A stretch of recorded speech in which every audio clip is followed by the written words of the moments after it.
Hello, hello, hello. Welcome to the podcast pre-show for the Potterverse. Are you guys excited? Man, do we need this. We need some Potter in our life right now, right? Potter never hurts. Seriously. Never, ever hurts. Oh, my goodness. Everybody say hello to Betty, our corgi, as we just wrapped up last week our binge podcast all about The Crown. So if you're a huge fan of The Crown on Netflix, so are we. Welcome to the club. Welcome to the Nerd Clan, as we like to say. And actually, Blake and I did a companion podcast all about The Crown. Yes, and it's all at jointhenerdclan.com. So if you ever want to hear about the podcast for The Crown called Keep Calm and Crown On, just go right to jointhenerdclan.com, become a member, and you'll be able to access it. I do love, though, how Betty has become a fixture in the studio. Yeah, me too. I kind of like the fact that she's just always going to be there, that she is there, and she's here. You know what she can do? Betty can stand in for one of us if we're not here. Yes. It'll be, Like if our kids wake up, Betty can just move into my place. Yeah, right. Okay. And you know what I'll do is I'll come up with a barking sound. Oh my gosh. So every time Betty needs to talk, we'll just bark. Okay. I think that's what we're going to do. I dig it. So, of course, you guys know the drill. Sharing is caring when it comes to podcasting. And, of course, I'll be real with you. Right now, nights are getting darker earlier. People are feeling a little wee lonely, depending upon where they are in the world. So do us a favor and do your friends a favor. Take a moment right now and hit that share button. If you're on Twitter, retweet. If you're on YouTube, take a moment and share it. You can come right on back. If you're on Instagram, take a screenshot and share it into your stories. And if you're on Facebook, please, please, please hit that share button right now. Share it into Messenger, share it onto your stories, or if you're bold, share it on your wall and say, listen, I know a bunch of people out there love the Harry Potter series in addition to myself. My friends Mary and Blake are doing a reread, and it's a fun community building experience. So if you want to have a little Lumos in a time of Knox, please check out hashtag the Potterverse. Share it. Seriously, share it. This is how your friends are going to learn about it. Think about how you first learned about the Potterverse. Maybe a friend told you. So do that for us, and then you come back here and you write Expecto Patronum. That's our little wink, wink, nudge, nudge that you shared this podcast. Nancy what are you laughing about? Nancy says Betty is the Lumos repellent. Lumos is literally sitting right there. Just I feel staring. bad. I bet you if I take Betty down, Lumos will come. We'll see. She's sitting right there, like, Yeah. like there's another pet in my spot. All right, so Blake, who do we have who is saying Expecto Patronum? All right, let's see what we which is got so here. fun because this is the book. Oh, Tammy says your hair is looking fabulous tonight. Thank you, Tammy. I've got like a little extra silver popping right now. That's right. That's 'cause I added some new lights to the studio. Okay, So, I see. I strategically put it there. Blake is all about the lighting right now. Well, we gotta make it look good, right? We gotta look like we know what we're doing. So that is what it is. All right, so let's take a look at the Expecto Patronums. Caitlin, thank you so much. Thank you. And who else do we got? We got Rebecca, thank you so much. Thank you so Allison, thank you, much. of course. Jennifer, Kate. thank you. You're going a little fast, babe. Oh, sorry. You're missing some. Anna. Thank you so much. Heather. Rachel and another Anna, thank you so much. Bonnie, thank you. Ash, thank you so very much, my friends. Yay! All right.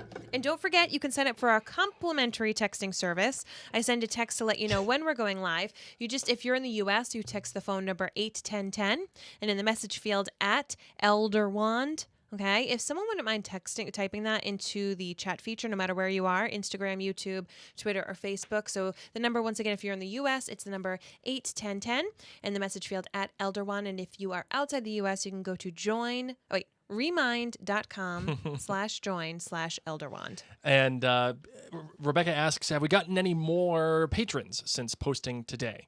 Because we reached 590 today. Oh my gosh, We you reached guys are 590. amazing. We are 10 patrons away, 10 members at jointhenerdclan.com away from you folks deciding our next podcast. Yes. So tell a friend, tell a guy down the street, tell Hey, tell when you one of your share loved it, ones. you can say that. And I'll tell you too.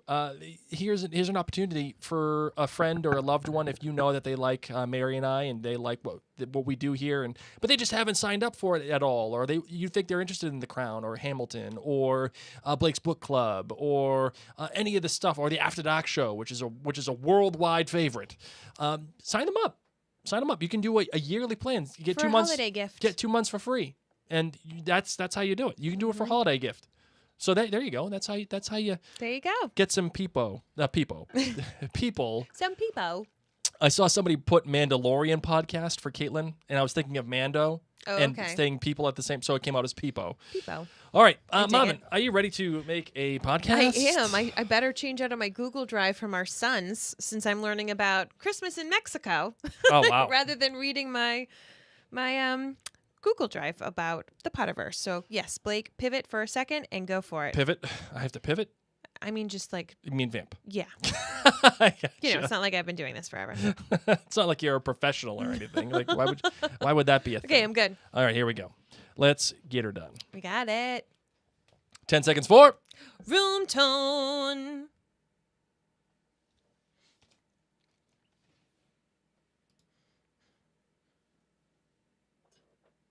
This here episode of The Potterverse is brought to you by MinuteWithMary.com. Of course, it's your one-stop shop for all things makeup and beauty and skincare. And for you, our listeners, I've got what do we got? What do we got for the special on the website still? the Twisted mascara. Yes, my Twisted mascara. It's 15% off. All you got to do is go to MinuteWithMary.com/discount to grab yours at a 15% off discount.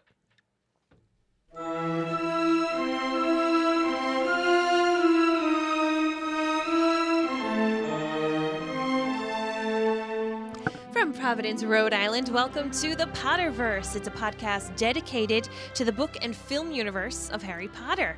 So grab your favorite wands and time turners and let's step into the night and pursue that flighty temptress adventure.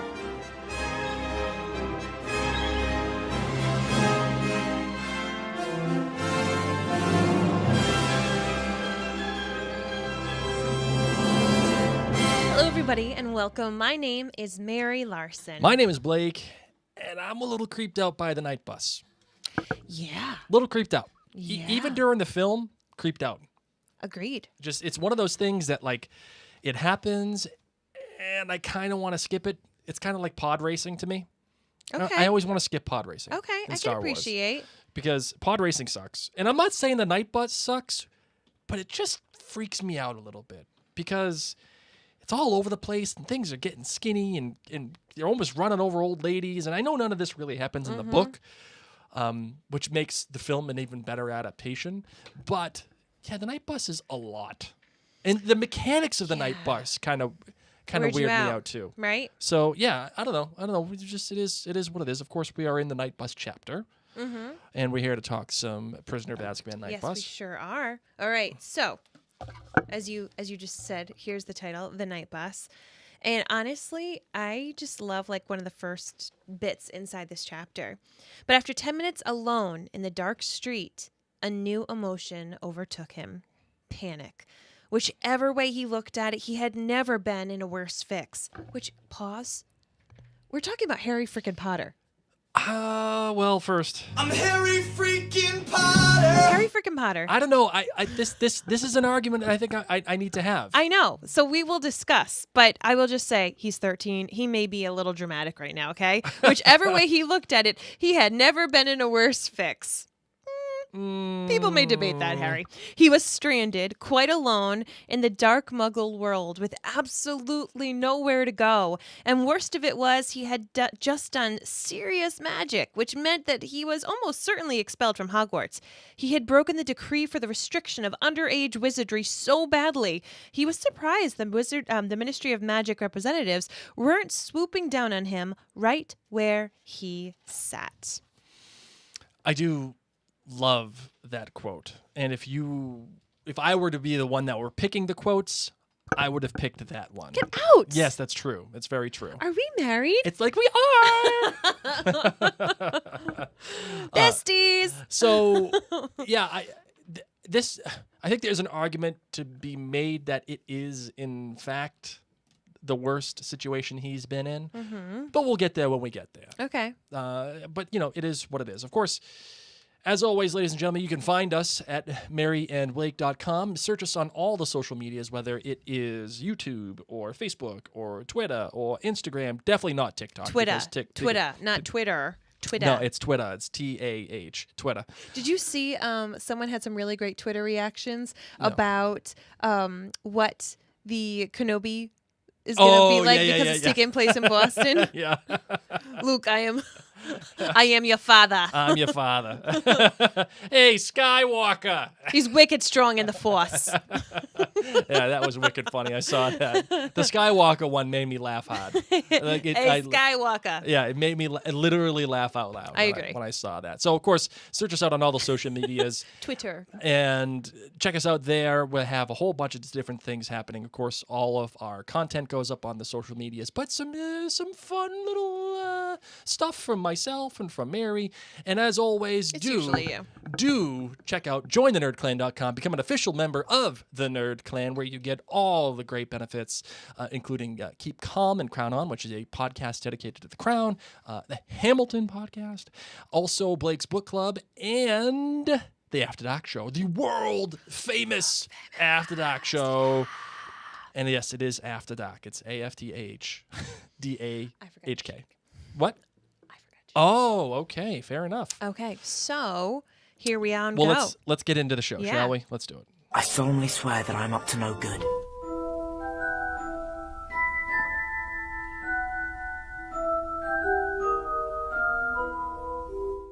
Here we are, Chapter 3 of The Prisoner of Azkaban, where Harry's completely confused, thinks that this is the worst moment of his entire life, fumbles because he sees some kind of odd creature in the darkness. The night bus arrives, and he's going to London. There he learns a little bit more about this Sirius Black, and when he arrives at the Leaky Cauldron, believe it or not, the Minister of Magic is right there, greeting Harry, and tells him he needs to stay on Diagon Alley.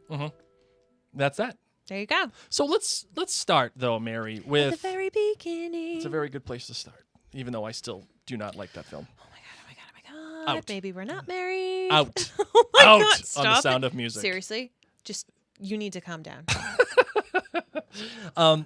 Let's start at the beginning here, where I think it is an apropos conversation. Is this, in fact, the worst situation Harry has ever been in? And if Are you we taking sides? Is this like, what's that thing that kids do in high school? And they're like, debate? yeah.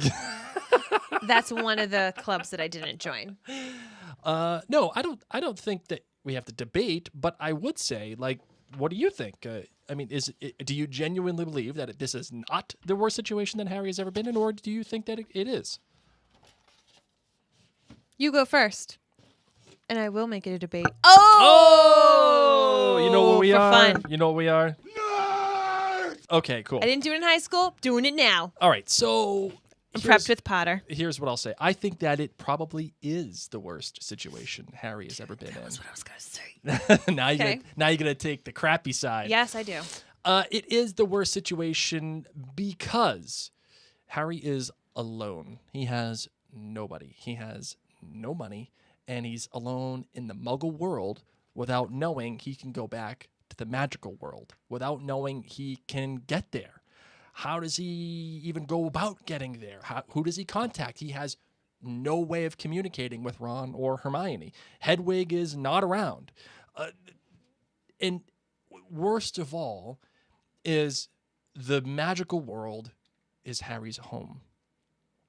When he goes to the Muggle world, which was once his home, but it has since, as we have said, evolved into the place that he visits when he's outside of his home, he can't do magic.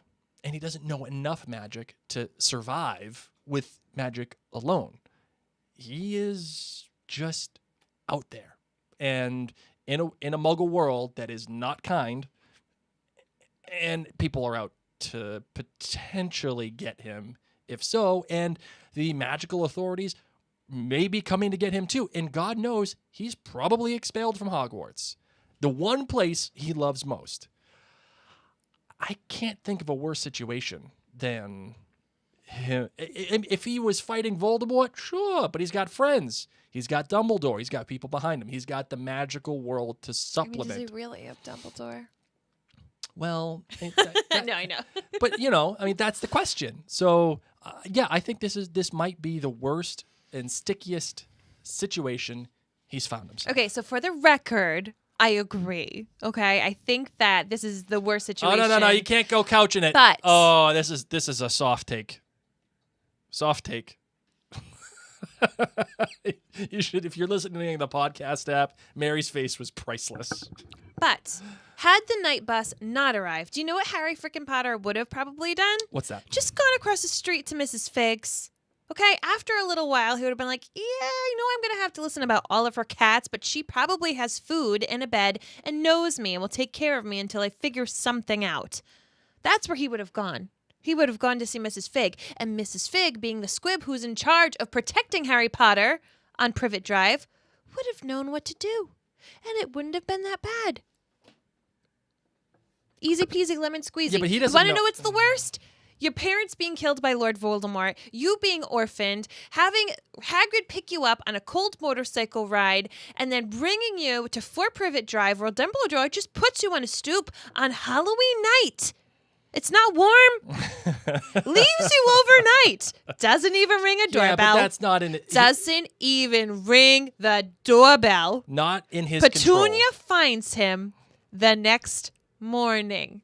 He's left on Halloween night on a doorstep was overnight. it was I'm mild. pretty sure It was mild. that's a worse fix. It was mild. It was a mild night. It wasn't too cold. He could survive. He's a baby. Yeah, he could survive. He's got tons of blankets. You've seen it. Blankets for days. I think that that's worse I don't know. for this take. Hey! Oh. No, I know she doesn't know. He doesn't know she's a squib yet. I know, But- Rachel, but but I'm she just saying is. that Mrs. Figg would have hooked him up and helped him. He doesn't know. He doesn't know that she's on the inside. But I'm just saying that he probably would have sat there and been like, crud. I only know like one person. Crud.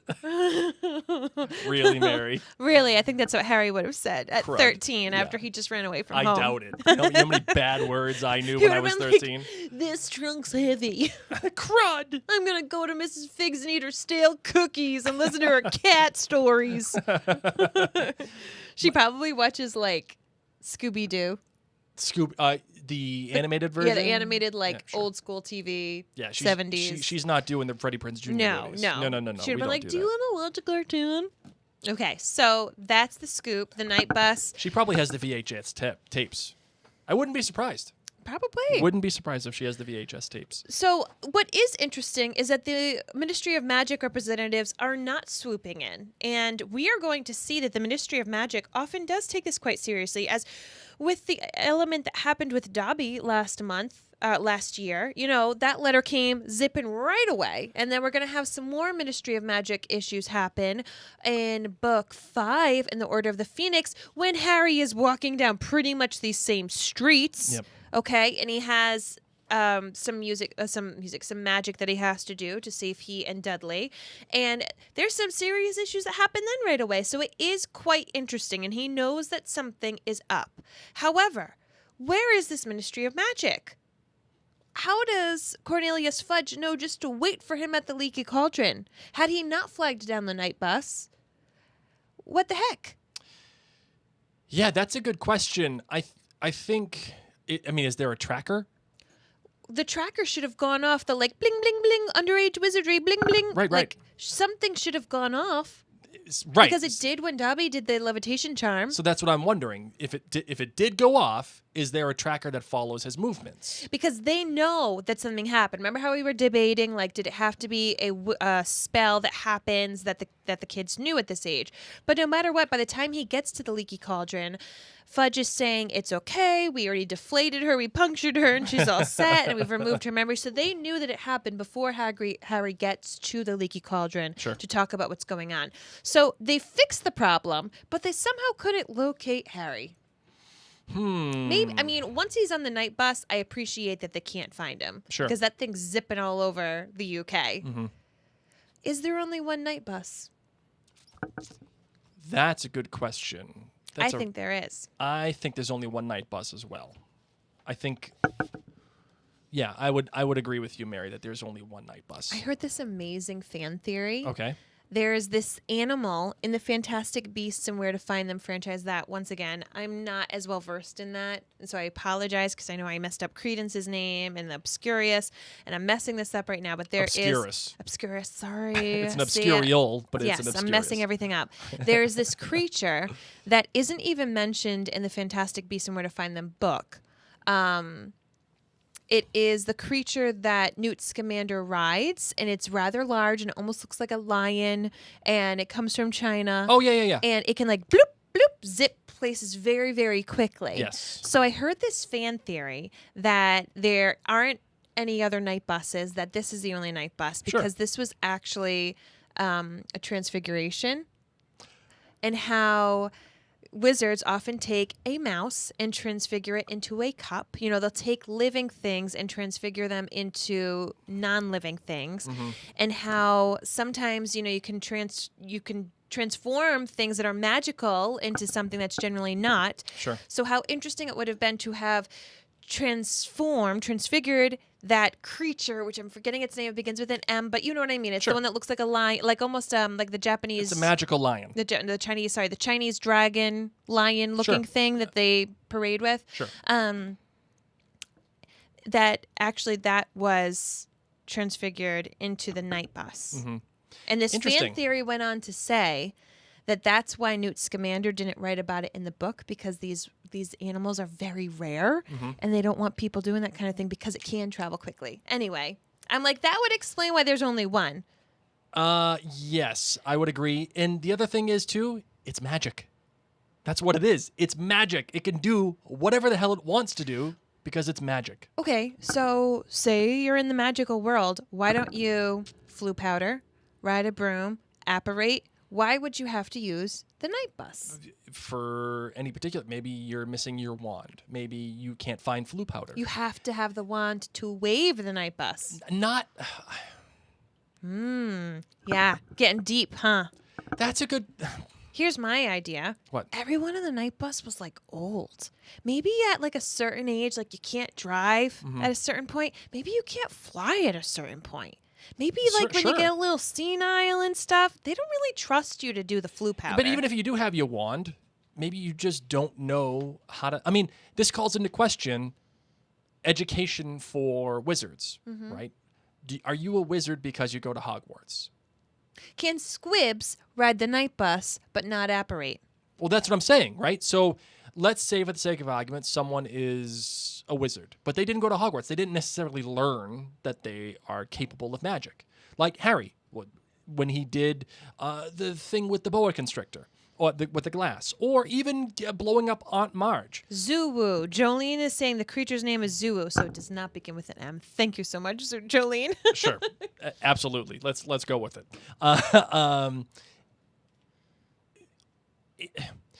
Again, this comes into the thing where it is for lost wizards. And if you're a lost wizard, are you physically lost and you can't do some magic for whatever particular reason, so the night bus is there? Or you're incapable of doing the magic, or you just don't have enough knowledge to complete the magic. So that's what gets you from place to place. Love it. In Harry's case in particular, we have a situation where he knows how to do magic, but not enough. And he is, if you want to dive deep into text, he is indeed lost. This is indeed his worst moment. And the night bus is there to guide him away from his worst moment. Well, so is it something that where you're physically lost or you're emotionally lost with no means of getting to where you need to go, emotionally and physically? The other question I have is the night bus shows up. I mean, if you're underage, you have to use the bus. Sure, yeah. Angela on Facebook here says, the night bus seemed extremely convenient. Now, normally, Angela, I would agree. I would agree with you that it is extremely convenient because Harry needs to get somewhere with no means of being able to get where he needs to go. And all of a sudden, this bus just shows up. My argument, though, is that this is a fantastic world. This is not the mundane world that our stories are normal, in which they are normally set. This is the magical world, and the magical world can do what it needs in order to help its wizards.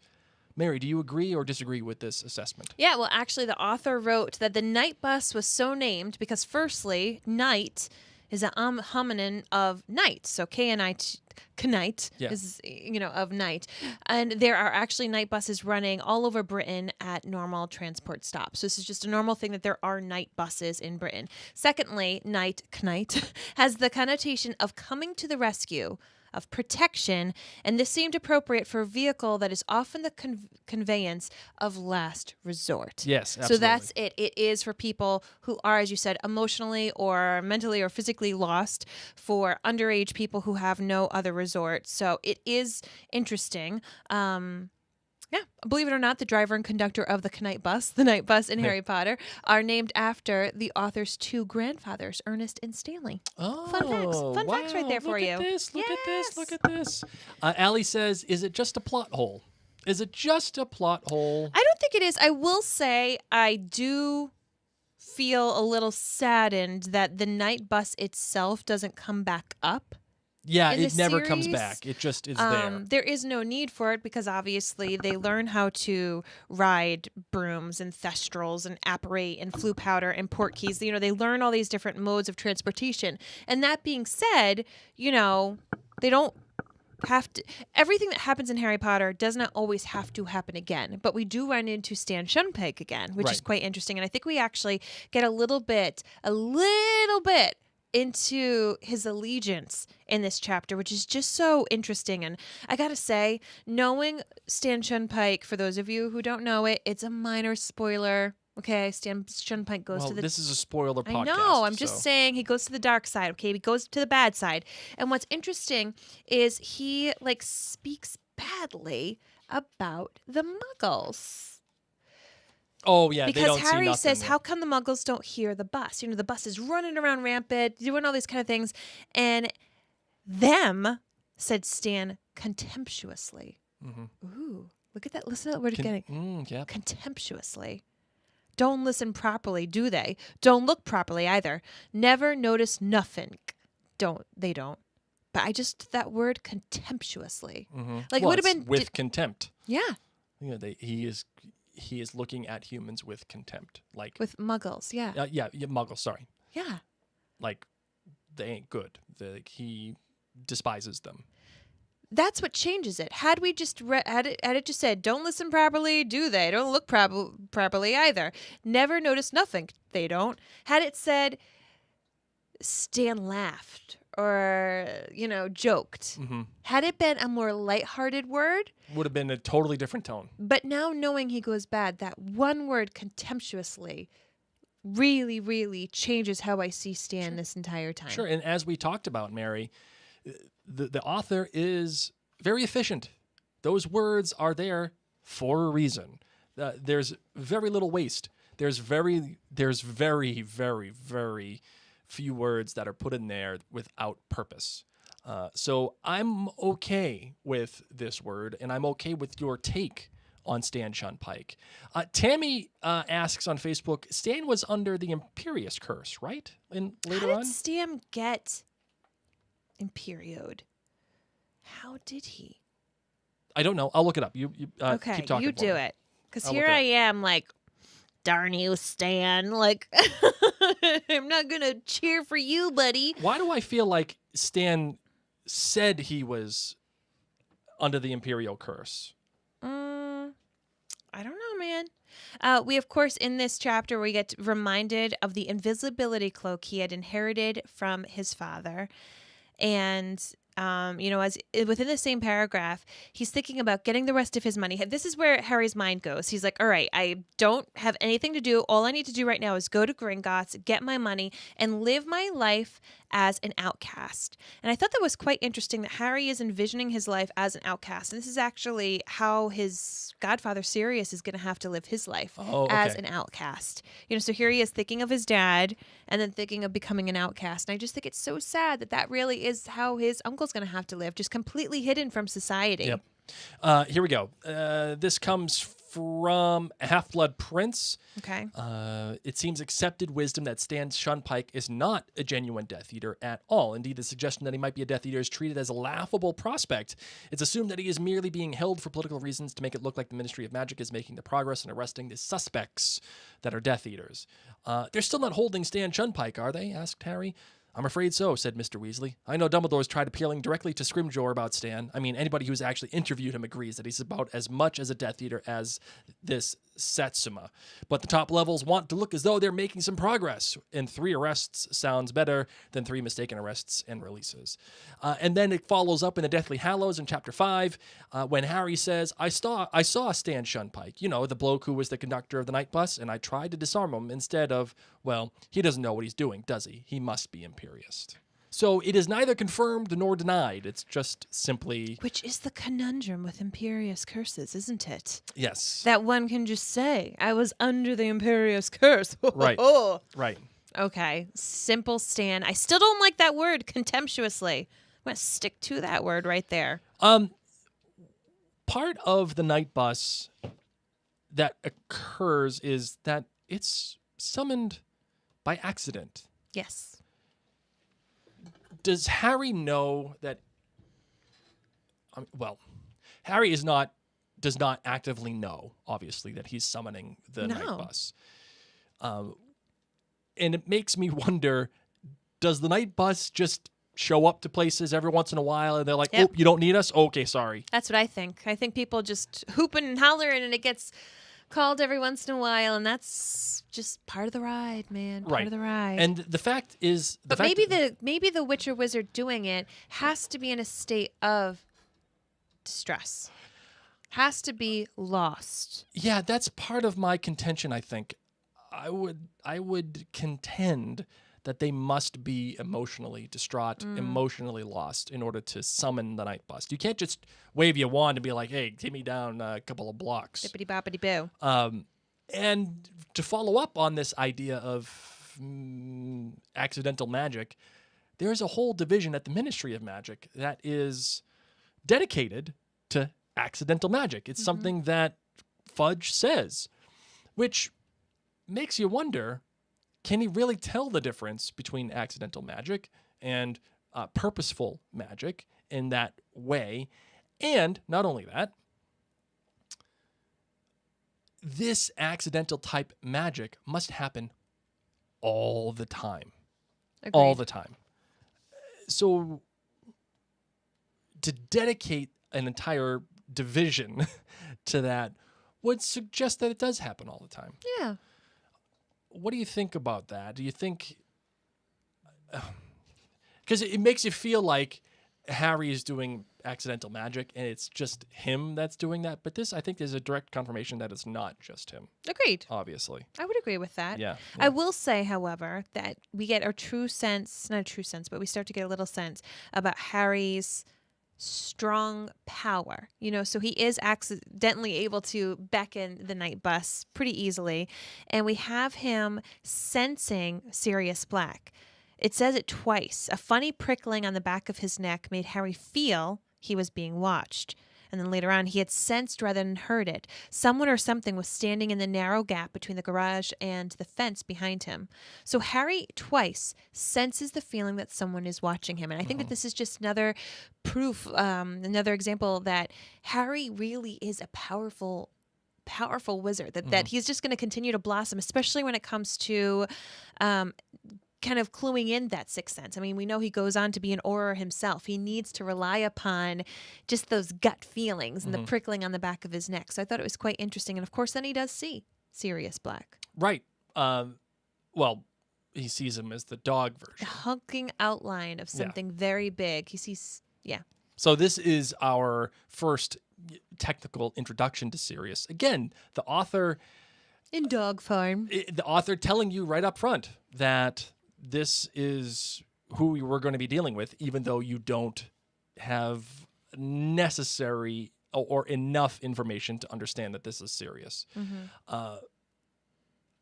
Speaking of Sirius, a question I have for you is, Cornelius Fudge, I think it's said and it's implied in this chapter that he has to talk to the Prime Minister, the English Prime Minister, Yes. about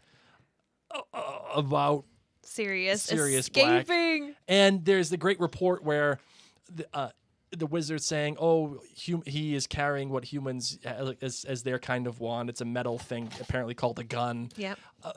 That's curious reporting to me. Does that mean that wizards don't know what guns are? Well, first off, we're talking about the UK, where they have very different gun laws than the United States. Yeah. So, like, yes, people there know what guns are, but it's not like every single person may have a gun in their home and you don't know. Right, but as we've talked about, Mary, these worlds run parallel. They are. Yeah. But Ron doesn't even know how to use the phone. So if there's people who have just grown up in their he surely knows home, what a phone is. He just may not know how to use it. I don't know. It's like you know what an AR-15 is. Like you know what that's a or an M16. You know it's a gun. It's a I don't know. A military rifle. You know that a military rifle exists. You don't know how to use it. I would say that many wizards, those who have any interaction with the Muggle world at all, maybe those who study Muggle history, will know. Mm-hmm. But I would suggest that wizards who just stick to their wizarding world probably don't know or care. Mm-hmm. You know what I mean? Like, they probably just don't even care about Muggle history. They just don't care anything about the Muggles are doing. A lot of wizards think that they are so much more above the Muggles that they might not even bother with it. So I do see it as something like, really, they don't know what guns are, but on the flip side, they don't know the purpose of a rubber duck. So I love how Harry is scared, obviously, and with Snuffles, and he aka Sirius, he is alone, and he's worried that he just got expelled from Hogwarts for accidental magic or for purposeful magic. Mm-hmm. And the first thing he does when he does get scared to illuminate the situation is immediately go to Lumos. Like he immediately takes out his wand and Lumos. I'm frightened. I find that fantastic because he's in this position mentally because he used magic in the Muggle world. And yet here he is immediately using magic again. Is that something that is because, well, if I'm going to be, in trouble, might as well just keep going. I'm already in it. Yeah. Let's do it, man. Of course, he was thinking about doing like that levitation, to help make his trunk be lighter, which actually I believe Tonks uses when they do come and rescue him from Fort Privet Drive. I love that there's something for Harry to still worry about. He hasn't achieved like God mode. Like, when you get into a game. I am the chosen one. Yeah, I am. He's not Neo seeing the code bending around things. He still is afraid. He's still scared. And he's still learning. The fact that he doesn't know the night bus exists, and the fact that he didn't know how to summon it, and the fact that it just shows up because it needs to show up for him, and this surprises him, is a fantastic way to bring Harry back down to a level that is approachable for readers. Well, and it also makes him very vulnerable as we begin to hear more and more of this Sirius Black. He is very human to us. He is very naive still to the wizarding world. And we hear that Sirius Black, possibly the most infamous prisoner, of course, escapes. Black murdered 13 people with a single curse. One of them, of course, being a wizard and a dozen muggles. And then once he was done with it, he left. He just stood there and laughed. And when reinforcements from the Ministry of Magic got there, he went quietly with them, just still laughing. One of the things I think we're going to be talking about in this book is justice on many levels. Whether it is justice for Lupin or justice for Buckbeak or justice for Sirius, justice for Harry, or even Snape having to deal with eventually Lupin and Sirius. And of course Scabbers. There's justice a lot here, and Harry looks at justice in black and white terms when it comes to his accidental magic, that the government is there. They're going to expel me. They know right and wrong. They're going to take all this hammer me with everything they have because they've already told me not to do it again, and I did, and here it is. But justice here, if you notice what Stan Shunpike says, he talks about Sirius killing all those people, and he just sat there and laughed, and they took Sirius and they put him in Azkaban. At no point does he mention anything about a trial. At no point does he mention anything about Sirius telling his side of the story. It makes me feel like they needed someone to blame, the Ministry of Magic, and Sirius just happened to be it. Mm-hmm. They selected him. He may or may not have been there. Who knows? And that was that. Do you find that to be true? Oh, yeah. The justice system in the wizarding world is not one that I that I think highly of. I'll say that for sure. Right. It's quite scary. There's never been a breakout in Azkaban before. Never. Not once. Right, not once. In the history of Azkaban. Mm-hmm. Sirius Black is the first to do it, and he's not even like a dark wizard. It goes to show you how incredibly smart and creative this gentleman is. How powerful he is. Yes. And he is triggered. He is triggered by seeing the clipping of the Weasley family with Scabbers in Ron's hand. Oh, okay, that would do it. That's what triggers him to wanting to break out of Azkaban. Right. He gets out and, of course, travels as Snuffles, the dog. And the first thing he wants to do is go check in on Harry and make sure that Harry's okay. So how does He's a dog. Right, no, but How does he break out? We don't know how he broke out. well, yeah, I mean, But I think he travels as a dog, so the Dementors can't I'm- easily find him. I'm happy to accept the fact that he breaks out, and that's just a part of the story that you don't need to know. Mm-hmm. Like, you just accept the fact that he broke out. I'm okay with that. But how does he know where to go? How does he know where to go to check in on Harry? That's a good question. Maybe he uses a phone book. Maybe, I mean, because he obviously knew Lily. So maybe he met Petunia once at like their wedding or something? Mm-hmm. I don't really know. That's a great question. Yeah, of course it is. You want to know why? It's because I'm Batman. Harry meets Fudge, who's just so easily just chilling at the Leaky Cauldron. Once again, I don't understand that part, that Right. Fudge is just like right there. Maybe he was on his way trying to get somewhere, but Fudge is at the Leaky Yeah, there's a part with Fudge that he was talking, and I remember reading it. Where is it? About Fudge. He's talking, I think, about Sirius. And he, like, kind of... Where he talks about the guards? Because Because Harry asks him, have you had any luck with Black yet? And Fudge says, oh, what, you've heard? No, not yet. It's only a matter of time. The Azkaban guards have never yet failed, and they are angrier than I've ever seen. Yeah, but it gave me a sense of, like, he was almost caught surprised. Well, yeah, it said Fudge's finger slipped Yeah. in the silver fastenings of his cloak. I missed There that you part. go. Sorry. Okay, thank you. It seems like, and this is what kind of gives me a clue into the fact that they went in on Sirius the same way that they did Hagrid in the Chamber of Secrets. Got to have somebody. Tammy's got it. Sirius broke out by slipping through the bars as a dog and swimming to the shore. The Dementors can't sense him as well. Oh, see, Tammy's bringing it, baby. She is. Are you a big Sirius fan, Tammy? She's got her Sirius facts down pat. I know. You got anything else that you want to talk about? That's really it. Yeah, I think so. Angela says, so wait, Sirius is actually a good guy? Just hold on tight. Hold on tight. You'll find out in this book. It's not like a multi-book thing. You just hold on tight. I'm not going to say no, but I'm not going to say yes I'm either. saying yes.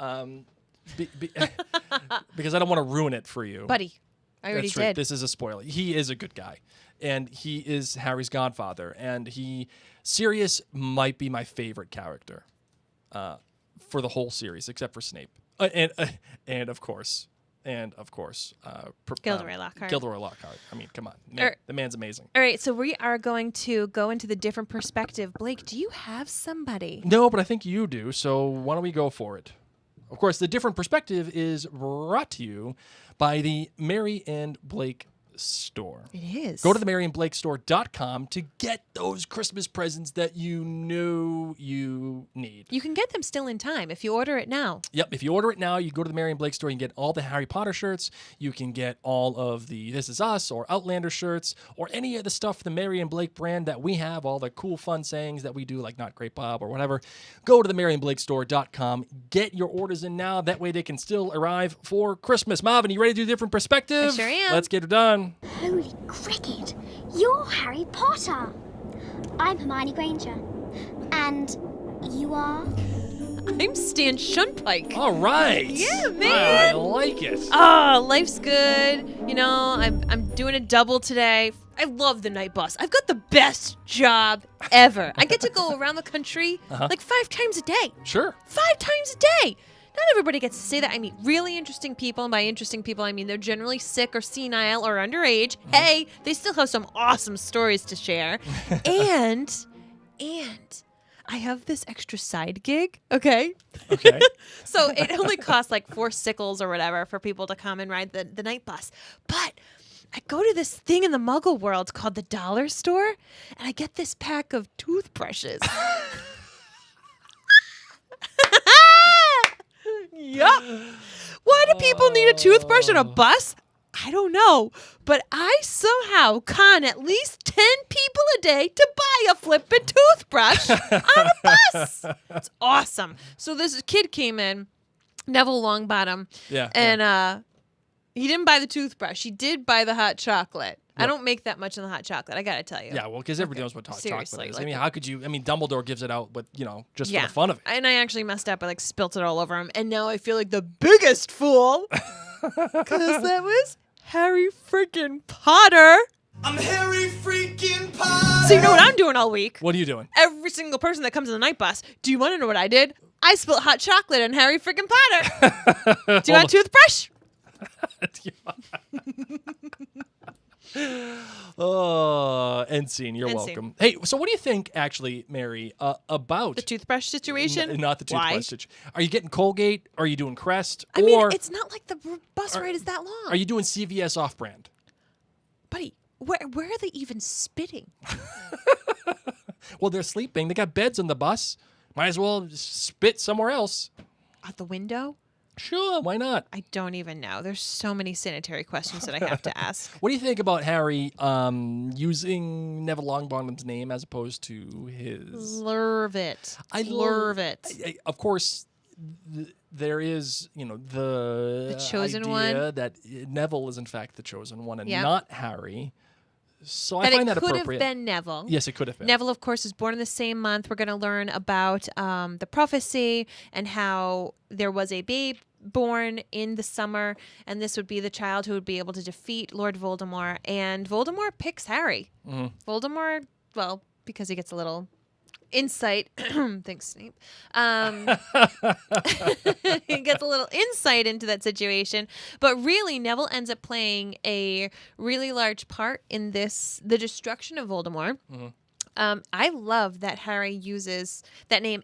And I love that Stan Shunpike calls Harry Neville. Even when he finds out that he's not. What do you mean, Neville? What do you mean that's not your name? Okay, Neville. Like, he says goodbye to him as Neville multiple times as they're saying farewell. And then Cornelius' Fudge is there. It's like, Harry! Hey! Yes. And he's like, this isn't Harry. This is Neville. Okay. Like, all right, buddy. And he, as I said, he calls him it. And I just kind of love it because, when you meet somebody and they introduce themselves, like, let's say someone's name is Rebecca. Mm-hmm. But you've heard from somebody else that their name's Becky. Mm-hmm. But when they introduce themselves, they call themselves Rebecca. Yeah, so are you obligated to call them Rebecca? Yes, because that is how they introduce themselves to you, in my opinion. Yeah. Now, mind you, if this has been a lifelong friend and you've had nicknames forever, that's different, in my opinion. But if they are now introducing themselves as Rebecca, that is how you say it. Sure. And that's often when I meet people, I'm like, how do you introduce yourself? And I just love, or you can even look at, the trans community, like how people introduce themselves is how they want to be seen. Sure. So I just think that Stan Shunpike, as much as I hated on him earlier in this chapter, he's either very slow, because he still calls Harry Potter Neville Longbottom. He still calls him Neville. Or he's like, Harry wants to go by Neville. So? He's just So he is Neville. just being appropriate. Just embrace who he says he is and love on him anyway. By the way, a bunch of people here on the chat are saying free of charge. So so I have to get that sound. Free of charge. Yes. All right. Are you ready for some email and questions? Yes, for our friends who are live in the chat, please put in your questions now. Even if you put it in before, you of course start the question with a lightning bolt emoji. And those of you listening now on the podcast, post the live, know that you can always email us your questions at maryandblakemedia@gmail.com. All right, Blake, let's do it. Do it. Mail's here.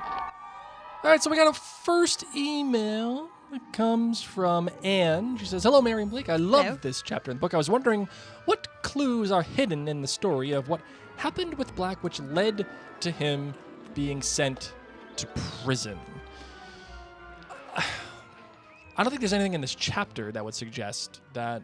Well, it says that he killed Yes, he killed 13 people. But as we all know, he was set up to do that, and the Ministry of Magic was simply looking for somebody to do that because 12 muggles were killed and 1 wizard in this experience.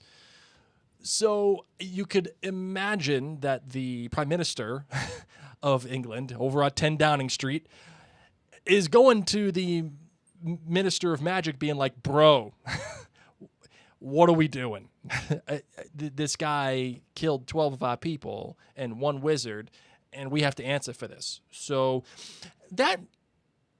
What actually happened, in case you forgot, because it was over a decade ago Yeah. since you've read this book, is actually, so after betraying the Potters, because, Peter Pettigrew, of course, just the Snape Pettigrew, perfect situation going on, Sirius Black goes after Pettigrew. And he's Yes. like, what did you just do? Yeah. And he confronts him in a very crowded street in London.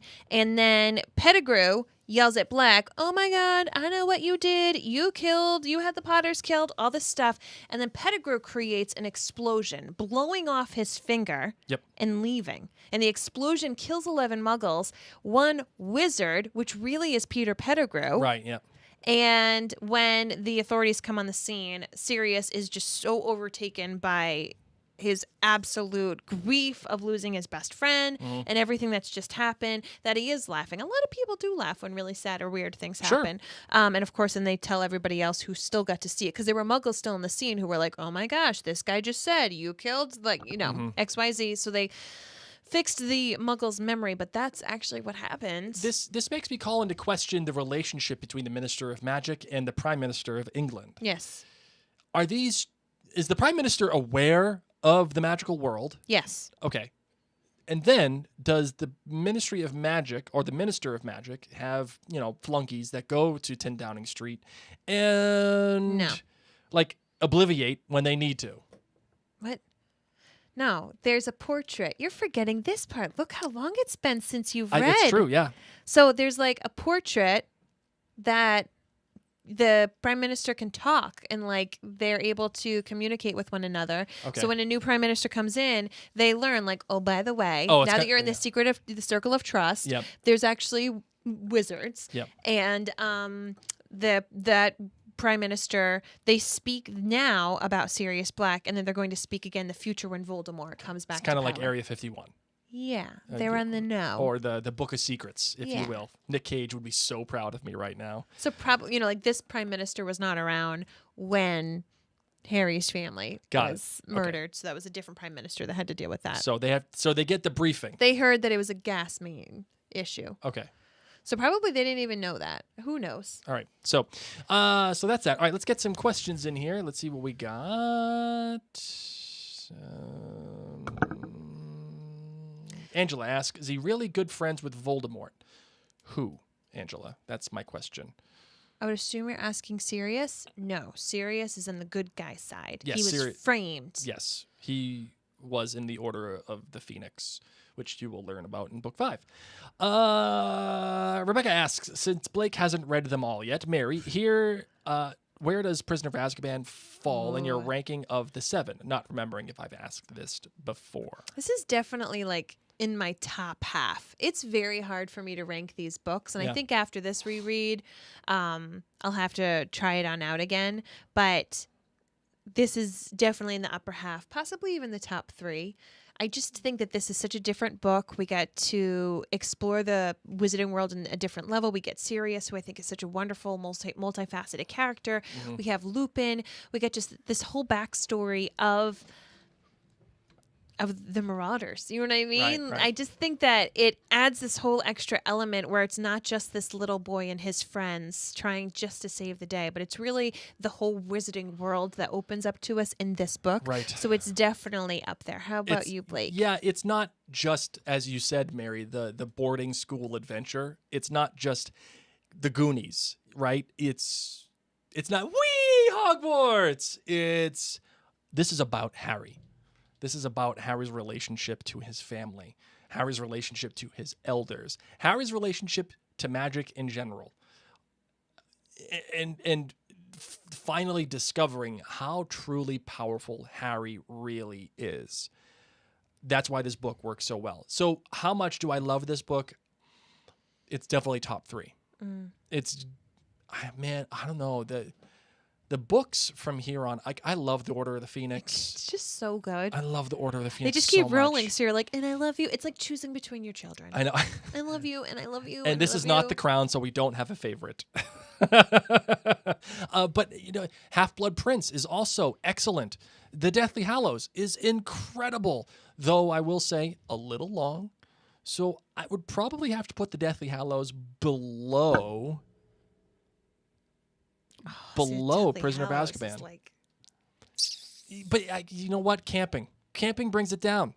That's the issue. If there was no camping, I think I'm in. okay. I think I'm in. Anyway, all right, let's see if we get any other questions here. Kind of from the last chapter, but how many people do you think they had used a memory charm on who saw Aunt Marge flying over London? She was probably floating for quite a while. Good question, Allie. I would like to hope that it is dinner time, so hopefully everybody was inside and eating. If it was Rhode Island, everybody will be inside and If eating. it is 5:05, everybody's eating. Everybody's eating in Rhode Island at 5 o'clock. Like tonight, we had to have a late dinner. I told Blake we're going to pretend to be European, and it was at like 6:20. I had to apologize. Not that you would have been upset, but I was like, just so you know, the chicken pot pie is taking a lot longer. I was like, we're not eating? It's 5 o'clock. What are we doing? What's going on? I'm What do you all mean? thrown off. You said, by European, do you mean we're eating something like Yeah. a spicy or something, like a different type of food? I thought we were going to have like all apps. I was like, okay, we're going to eat all apps. Tapas. Oh all my right, cool. gosh. We'll do all apps. It's European. I'll take that. Kim asks on YouTube, do you think Fudge was waiting for Harry at the Leaky Cauldron? Do you think Dumbledore is keeping track of Harry and let Fudge know he was missing? That is a great question. I personally think that Dumbledore does not know. I would Harry is agree. Like, missing. I think Dumbledore should have a tracker on Harry. Maybe just like stick a little something under his trunk or something. But we know that Dumbledore isn't the best at taking care of Harry Potter, leaving him on a doorstep as a baby overnight on Halloween night. By the way, somebody said earlier that Professor McGonagall stayed with Harry all night until he was discovered by the Dursleys, which means definitely not the worst situation he's ever been in. Good, because that, of course, is part of my fan fiction. She just took him. So I'm more inclined to think that the Minister of Magic is there because there is a tracker, and it's via the Ministry of Magic. Some sort of division where accidental magic, perhaps, or underage magical powers. I don't know. don't. I just think he's bound to end up here. This is the only way he's going to get into the wizarding world. Kim asks, do you think more than a few people aside from Dumbledore knew Harry was a Horcrux? I don't. I don't think so either. I think you could probably suss it out if you wanted to logically pursue that, but that means you Like have to know that Snape. there are in fact Horcruxes. Yeah, it does. It depends how much he told Snape. Like Snape knows Harry's future a little bit later on in the books, Yeah, but but I don't think Dumbledore's like, oh, and Harry's a Horcrux. yeah, my recollection of that is Snape is surprised when he learns that Harry has to die because he's a Horcrux. But I don't know if the word Horcrux is even said to him. That's a good point. That's a good point. All right, Angela asks, they said on the bus that Sirius was a close follower of Voldemort. So Sirius is framed for it, and really it's Peter Pettigrew, who you have kind of met so far, Angela. Yes. But they get those two confused. Peter Pettigrew, who was a friend of James and of Sirius. James and Sirius, actually is a close follower of Voldemort and frames Sirius. Right, his and place. nobody knew at the time that he was a follower of Voldemort's. Mm-hmm. So that's how Sirius gets framed for it. Next question, Caitlin asks, why didn't Harry ask to go to the Weasleys? I'm sure they would have helped him. I know they were not home, but I doubt they would have minded him staying there, given the situation. Mary, what do you say? I know as like a 13-year-old, I wouldn't have gone to my friend's house. Would If you they be were- embarrassed? How are you going to get in? Like, do they have special wizard locking charms? All he knows is Alohomora, and I don't know if there's better locks than that. Sure. I bet you there's probably better locking charms And than I don't think he Alohomora. knows really the address. Like, he just uses owls, and he just knows it as the Burrow, and he flew there in a flying car. Right. So, yeah, you're probably right. He does not know the address. And let's just say, for the sake of argument, that he did know the address. Again, we have to get to the point of narrativium. You know, the book. And he needs his money. Yeah, the book knows that it has to get Harry to the Leaky Cauldron. It has to get him in touch with Fudge and clear up the situation that happened with Aunt Marge so we can move forward. So how do we do that? You go to the Leaky Cauldron. Heather Wilson says, if you had called up the night bus and were offered a destination of your choice, as with Harry Potter, would you have also chosen Diagon Alley or some other place if you were in Harry's shoes, Blake? That's the thing. You know, Harry knows he has to get to the magical world. And how has he gotten to the magical world before? How he did with Hagrid, which was through the Leaky Cauldron. So maybe he thinks, okay, if I go to the Leaky Cauldron, I can get into the magical world and figure it out from there. I mean, I think his main goal is he needs money. You know, he can't necessarily rely upon going to Ron's or even Hagrid's or Hermione's because he doesn't know if they're going to be there. No matter what, for him to make things work, Harry likes to feel a bit independent too. You know, he doesn't want to necessarily be relying upon people for everything. So he knows I have this money. That is the asset that I have in this world right now in regards to being able to do something. But I'm it's gonna have only to in the eat. magical world that he Yes. has the money. So, Yes. and how does he even, is he even sure that he can get back into the magical world? That's the question, right? So all that money that he has sitting in Gringotts is worthless. Yes. Unless he gets back to the magical world. Rachel wants to know, which of the books have you read by this point, Blake? Okay, so I've read every single book except The Goblet of Fire. Now that I've read The Sorcerer's Stone and The Chamber of Secrets, I've read all of them except Goblet of Fire. He hadn't read 1, 2, or 4 before this. Right. Yeah. Allie says, oh my God, we eat close to 8. See? Nope. That's why I was like, oh, we're going to be European. That's a No. sin in Rhode Island. That's second dinner. What time do kids go to sleep, Allie? Yeah. Because our kids are in bed by 7:15 and they're asleep by 8. Elizabeth asks, where do the wizards live? Is it like a parallel world? Wizards, at least to my understanding here, wizards live in their communities and they live among non-wizards, among muggles. Again, muggles, as Stan says, don't see any of this stuff because they're too busy with themselves. They Think don't about how hear- many of your neighbors you don't really know. Right. You know, so that's the idea. A lot of the wizards that we see in these books live more in the countryside. So think about the Weasleys or the Lovegoods. You know, Yep. they live kind of in this like far off country area where once again nobody would even question what they do. The Weasleys have a little bit of a farm thing going on.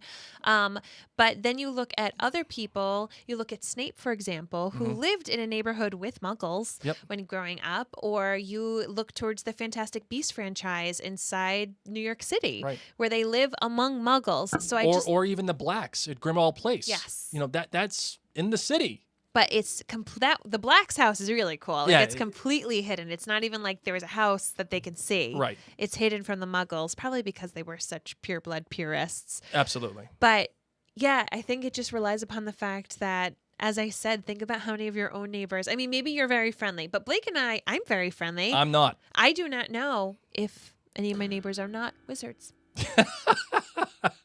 We do know one of them is a Satan lover. We know that. So our Satan neighbors. No, but I wouldn't say Satan lover. Oh God, that's like very gross. You know, there is text to prove the fact that Stan Shunpike is not wrong. Let's look at the fact that wizards go into King's Cross and just disappear into a wall, right? How many people at King's Cross are related to Hogwarts? How many how many people taking out the luggage? How many people that work on the train itself? How many people are security guards? How many people are coming in and out of these walls? How many kids are going? How many parents are going to be there? And they're all traveling through On 9 September 3/4 1st. on September 1st. And none of the Muggles see anything about it. So is it reasonable to assume that Muggles can't see the night bus because they just can't see past their own noses? I mean, it's a cute idea, but yeah, I think within the world, it's reasonable to expect that. All right, let's see if we have any other questions. Kim's asks, how do you think Fudge knew Harry was at the Leaky Cauldron and that he was in danger? Fudge told him it was better that Harry didn't go to town during his third year. Yes, because he has to stay in Diagon Alley while he He is wants at to the Leaky keep Cauldron. him locked down because Black's on the loose. Right, and does Fudge know Yeah. his relationship? Yeah. Okay, yeah, so there you go. Yeah. Fudge wants Harry grounded and locked down because he doesn't want Sirius Black to get him. Yes, and so we've already talked about how we think Fudge knew it could be a tracker via the Ministry of Magic. Tammy asks, what if Harry had gone to Hermione's house? Her parents are Muggles and would understand the two worlds. Hermione's traveling too. Yes. Hermione's out of the country because that's one of the things he thinks is like, I can't go to either of them because they're both out of the country right now. Mm-hmm. So Blake did not read Goblet of Fire because we were quickly catching him up. Yes. And I told him that as good as the Goblet of Fire is, really all you need to know is that Voldemort comes And back. what did Veronica say about that? Not great, Bob. I know, Veronica. I'm so sorry. We were trying to catch him up very quickly because we had just started dating. And I was like, the 5th movie comes out and the last book comes out. So I said, if you read 3... No, I said we watch 1 and 2. Watch 1 and 2, read 3, watch 4, Watch 4. and read the rest. Yes. And that's what I did because I loved my girlfriend. Because I'm like, as much as 4 is such a wonderful, fun ride, plot-wise, you can skip most of it. Yeah. And just get to the end and know what happens. Yeah. And he did just fine. Yep, I was I love fine. 4 as well. I love 4, but sadly. I was love struck, man. That was it. I was reading those books as fast as I could. So, Allie, have you gotten any further in deciding how we're going to figure out the next podcast? Are we doing a poll? I'm so excited. We're going to do a poll. We're going to do a poll. Yeah, so we're going to take suggestions. I'm going to throw some suggestions out there too. We're going to then see how many suggestions there are, what is the most popular from those suggestions, and then we are going to vote among the listener suggestions and the ones that I'm going to give too. We will hold a vote at jointhenerdclan.com. And then that will decide the next podcast. So that Last question. that. Caitlin Marie says, why do you not like The Sound of Music, Blake? It's so boring. He It's the was not worst. introduced. Okay, you are the worst right It's now. the Can you just worst. be quiet? Because you're actually like loud. I like know. your hatred. That's how much I You hate the sound of cannot- music. no. Mary literally cannot handle my hate of the sound of music. No, I'm done with you. No, continue. Please go. Please. done. No, just This is like talking about politics. okay, fair when enough. I say I'm done, I'm done. Fair enough. Welcome to our 2020. People wonder, like, how are you guys doing? We're great. We're great. We're great. I just have to tell Blake when I'm done. Yes, that's true. Rebecca says you are the worst, Burr. Yes, I am Thank the you. worst. That's Okay. okay. All right, and that's it. No, okay, we're wrapping it up. Okay, yeah, we're gonna wrap it up. That's the end, That's the end. right? Okay, that's the end. All right, here we go. Let's close it out.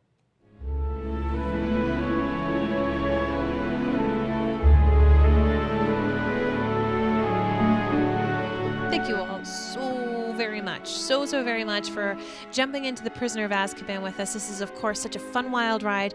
And honestly, from the bottom of my heart, I want to thank you not only for listening, but also for sharing. If you enjoy listening to the Potterverse in any way, shape, or form, honestly, the best gift that you can do is to let your friends know about this podcast. It is not like this hot word right now. It's not like it's the newest show on Netflix or a new movie out. The Harry Potter series has been here for a while. And because of that, people are kind of just stuck in their routine. Maybe they do a once a year read through, or maybe they do a Harry Potter movie marathon at the holiday season. But if they're a fan of Harry Potter and it brings them Lumos in their time of knocks, I think that it would be fun for them to join in. So please share this in any way, shape, or form that you deem appropriate, and know that that is one of the best gifts that you can give to Blake and I. And of course, become a member at jointhenerdclan.com. Go there, become an official member, and get all the fun stuff that we have there, like free swag and the fun, cool podcasts. But mainly become a member there so you can help decide the next podcast that Mary and I are doing. So, My name's Mary. my name's Blake. Mischief managed.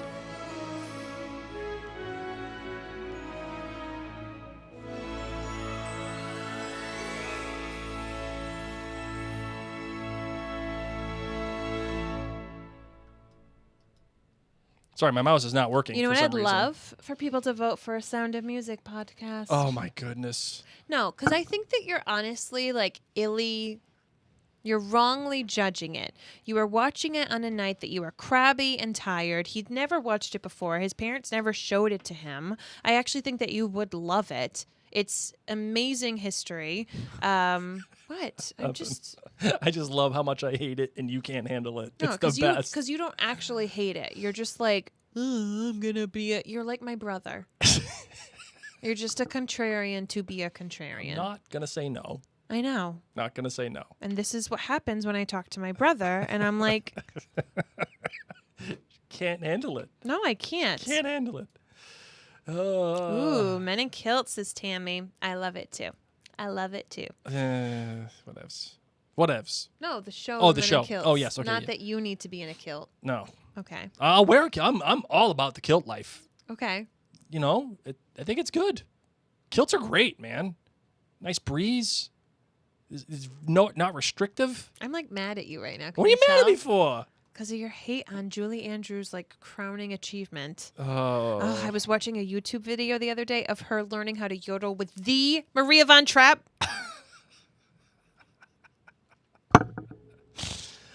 I've actually gone to see the like descendants of the Von Trapp family do like a Christmas in Vienna celebration. Wait, it wasn't the actual kids? No, they're like grandkids and stuff. Well, then what do we care?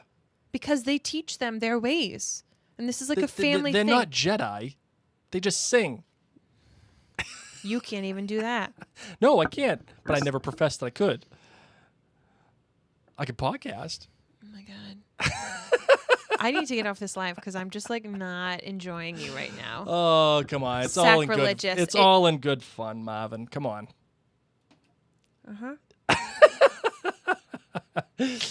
Hey, at least I've seen it. Rachel's never even seen The Sound of Music.